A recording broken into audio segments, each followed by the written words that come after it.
at ChampagneTrumpet.com, where we seek to give you teaching and inspiration and products to help you to play your best.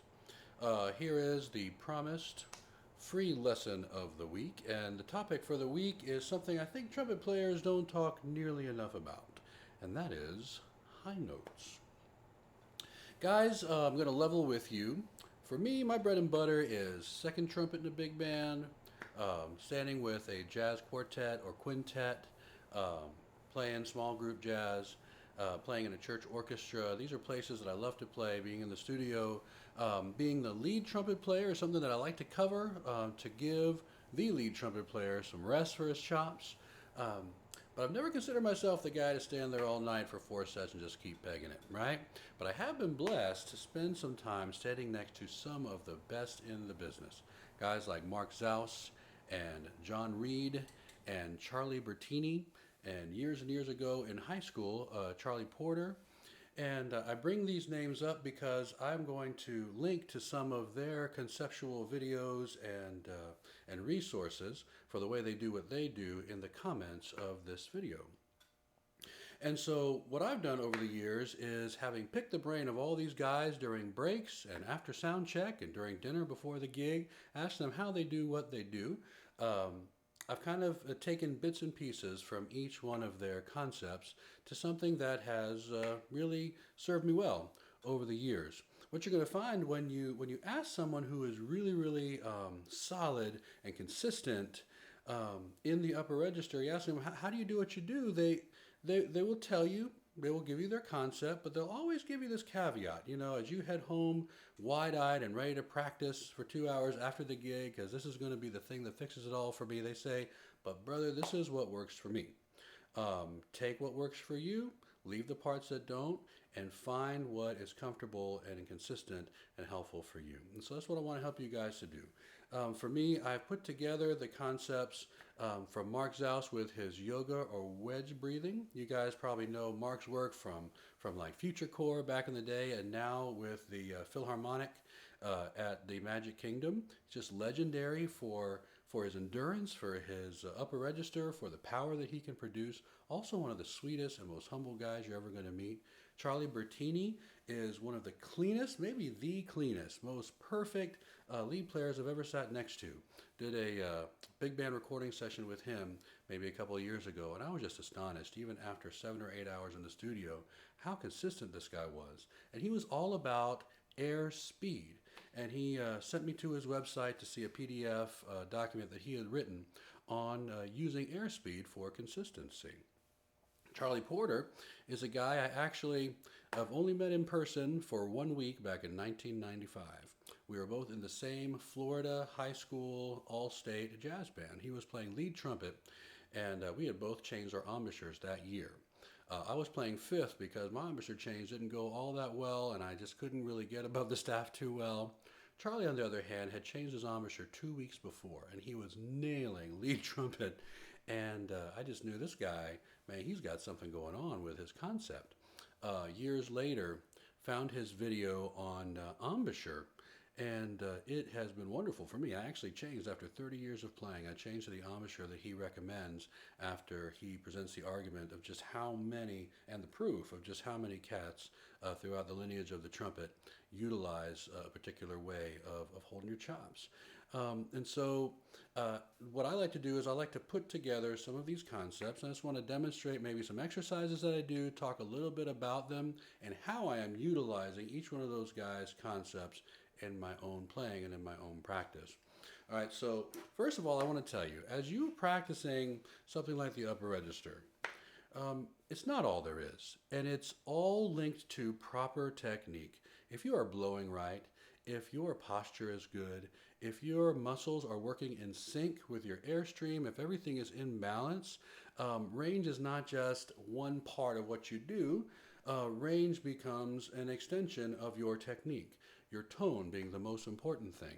But the ability to play throughout the playable range of your instrument, which seems to be expanding all the time with today's professionals, that will improve the more clean your technique is with things like Arbens and things like the Clark Technical Book and Schlossberg slurs and the Bailin slur studies.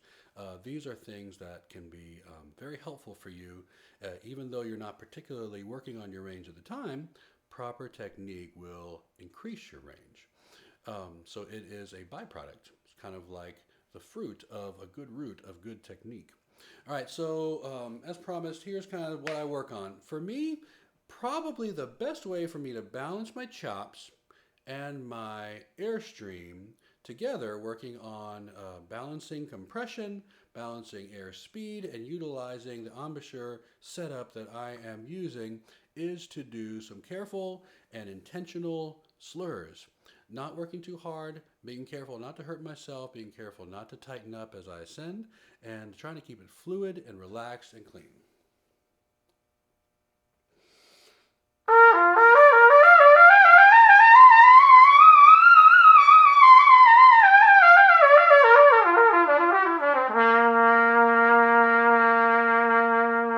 And as I've practiced that over the years, and as I've practiced that concept, you'll see with each partial, there's a milestone to be reached, because you want to make sure that you ascend in such a way that you are not tightening up your neck.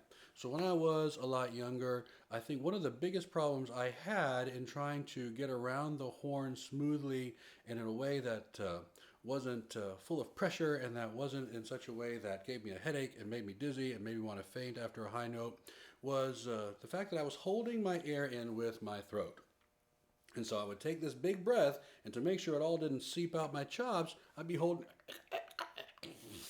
it in like that. As you guys know, if you've ever been in that situation, or if you're in it now, if it's a habit that you're trying to break, man, it just kills you, right? It kills your airstream. It's like crimping a hose. It's called the Valsalva maneuver. Now, this is something that vocalists talk about a lot more. But from a trumpet perspective, I mean, you take that breath and you engage those muscles in order to hold the air in. There is no physical way for a human body to disengage those muscles and let the air go until you put the horn down, expel the air that you've taken in, and take another breath. And so once you do it, there ain't no going back. And so it's a habit that you've got to fix. Now, the way to do that is with careful practice, taking your time and not ascending past the point where you can keep your throat open and use your air properly and be relaxed. And so I would start simply G to C, G to C to E, etc. And the minute you feel this locking up, you stop. And we'll talk about what to do when you stop in just a second.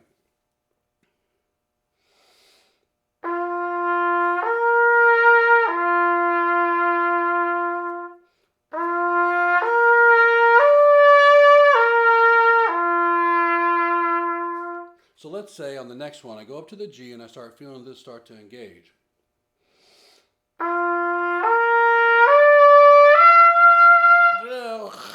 Let's say my throat closed up. What would I do? Stop, take a few deep breaths, let that pressure go. Take off your mouthpiece. What I like to tell my students at University of Mobile and Jacksonville University, shout out to the Dolphins and the Rams.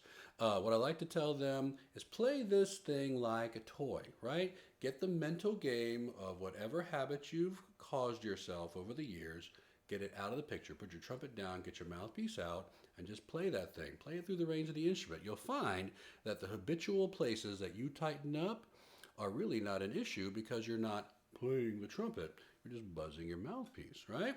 So the same notes.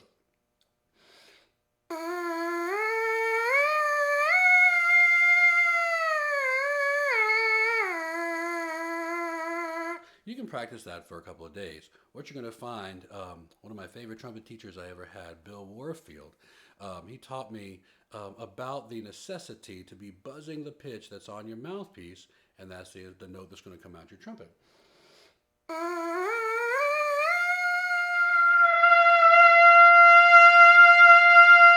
It's a good way to teach your body what it's supposed to feel like to play a note that is starting to ascend without getting tight and without getting too much pressure and getting dizzy and seeing stars and all that kind of stuff.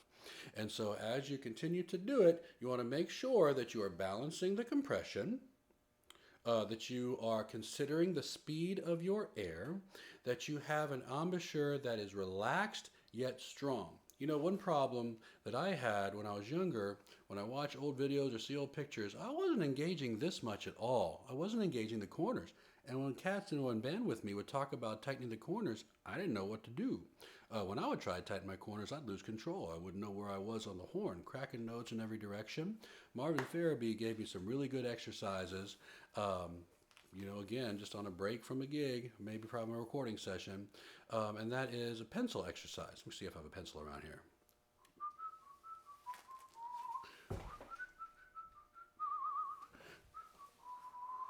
I'll use my Apple Pencil, a $99 Embouchure exerciser. All right, so first exercise is this. You put it in your mouth and you use just your lips, not your teeth, to hold it up.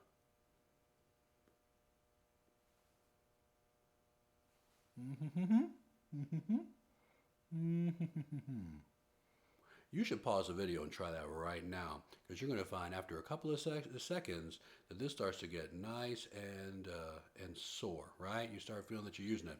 Side note, don't do this before a rehearsal or before a gig, because you're going to wear your chops out. This is a good way to finish it off at the end of the day. The other exercise he gave me was this. Now you take your pencil, and now this time you do use your teeth to stop the pencil from coming out your mouth. And once you've done that, you blow just as hard as you can to try to get the pencil to go out of your mouth. But of course it's not gonna, because you're biting it with your what? Teeth.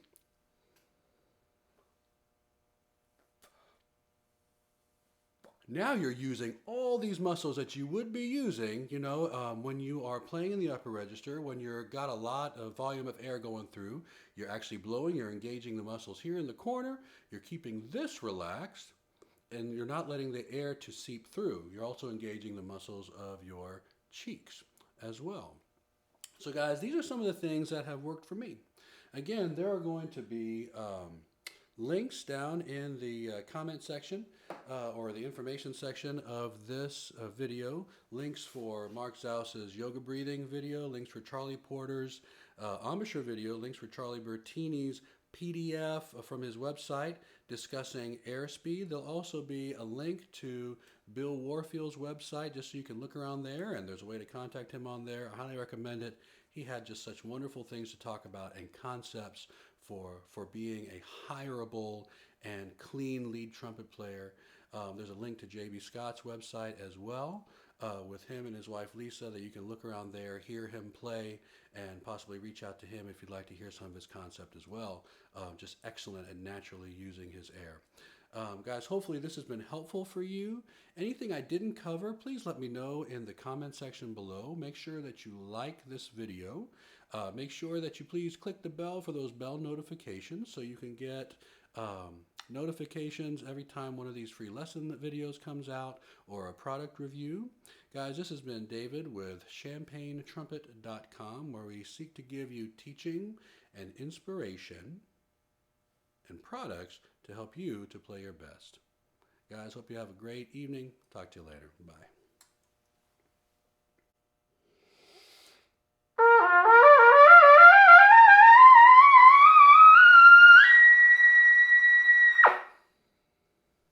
Airstream.